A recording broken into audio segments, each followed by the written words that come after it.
Right, let's talk about cars, the fascinating machines that have become an integral part of our daily lives. They weren't always around, you see. There was a time when the streets were filled with horse-drawn carriages. Before them, it was all horses. Smelly things, horses. And slow. They were the primary mode of transport for centuries. Then, a clever German chap appeared. Karl Benz. A name to remember. He had a vision that would change everything. In the 1880s, he built something new, something that would revolutionize transportation. It was the first proper car, a groundbreaking invention, a machine to change the world. It marked the beginning of a new era. This Benz patent motor wagon, as it was called, was a marvel of engineering. It only had 3 wheels. Bit odd, but it worked. Like a tricycle with a fiery temper. The engine was tiny, not much power, but it was a start. You probably could have walked faster. It was more about the innovation than the speed. But it didn't need oats or hay, it needed petrol, and a spark. This was revolutionary, a new kind of fuel for a new kind of machine. Bertha Benz, Karl's wife, was brave. She believed in her husband's invention. She took it on a long trip, a journey that would prove its worth. The first ever road trip, really. A bold move that showcased the car's potential. From 3 wheels to, well, much more. The evolution of cars has been nothing short of extraordinary. Then came the early 1900s, and another important name, Henry Ford, an American, with a big idea. He didn't just want to build cars, he wanted to build cars for everyone, not just for the rich toffs. He wanted ordinary people to drive, a car in every garage, ambitious. And he pretty much managed it. His magic weapon was the Ford Model T, the Tin Lizzie, they called it. It was simple, it was tough, it could handle terrible roads, and it was cheap. Really cheap. Ford used something called an assembly line. Each worker did one small job. This made building cars fast and efficient. The Model T changed everything. It was a revolution on wheels, and they did that job brilliantly. Fast forward to the 1950s. America. Things were booming, optimism everywhere. The post-war era brought a sense of prosperity and hope. People were chasing the American dream, and it felt like anything was possible. And the cars? They were enormous, huge metal beasts, covered in chrome. These cars were not just vehicles, they were rolling pieces of art, reflecting the exuberance of the era. They had massive fins at the back. These fins weren't just for show. They symbolized speed and futuristic design, like spaceships for the road. The designs were out of this world, capturing the imagination of everyone who saw them. Under the bonnet, big V8 engines.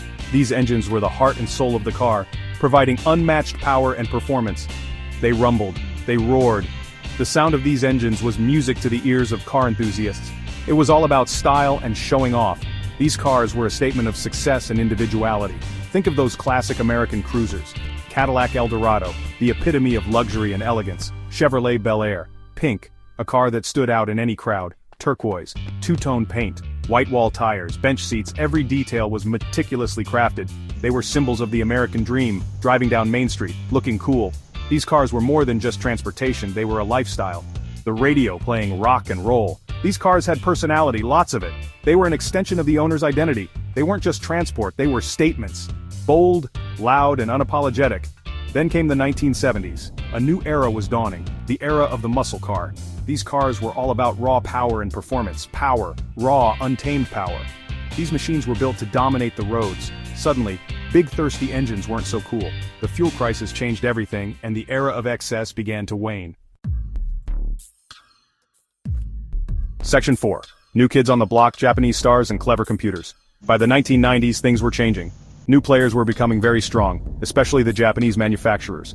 Honda, Toyota, Nissan, Mazda. They started making cars that were different. Not always big and shouty, but incredibly well made. Reliable. They just kept going and going.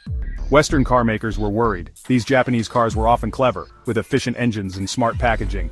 Cars like the Honda Civic, small, economical, fun, or the Toyota Supra, a performance icon. They brought new ideas about quality and what a car should deliver. The game was definitely changing. Section 5. The electric shock and what comes next. Silent speed and future dreams. Now, we are in the age of electricity. Well, sort of. The transition is happening, but it's not complete yet. Petrol is still king, mostly. The majority of vehicles on the road still rely on fossil fuels, but electric vehicles, EVs, are here and they are getting very serious. Tesla, you've heard of them. They are leading the charge. They made electric cars cool and fast, ludicrously fast, some of them. The kind of speed that leaves you breathless. Then there's Lucid Motors, more luxury, more range. They are pushing the boundaries of what an electric car can be. The electric revolution is well underway. It's not just a trend, it's a movement. These EVs are a different breed. They operate in near silence, a stark contrast to the growl of a traditional engine. They are silent, eerily silent. It's almost like driving a whisper. No engine roar, just a faint hum. But the acceleration, oh yes, instant torque. It pushes you back into your seat. Good for the planet? Maybe. Less local pollution for sure. Cleaner air in our cities. Battery production is a whole other story. It's complex and has its own environmental challenges, but they are undeniably clever bits of kit, and they are changing how we think about driving. The technology is evolving rapidly. Modern cars, electric or not, are packed with tech, huge touchscreens everywhere, so many menus to navigate, infotainment systems that do everything. From navigation to entertainment, it's all at your fingertips. Driver assist features are common now. They make driving safer and more convenient. Cars that park themselves or steer themselves. Connectivity is key, always online.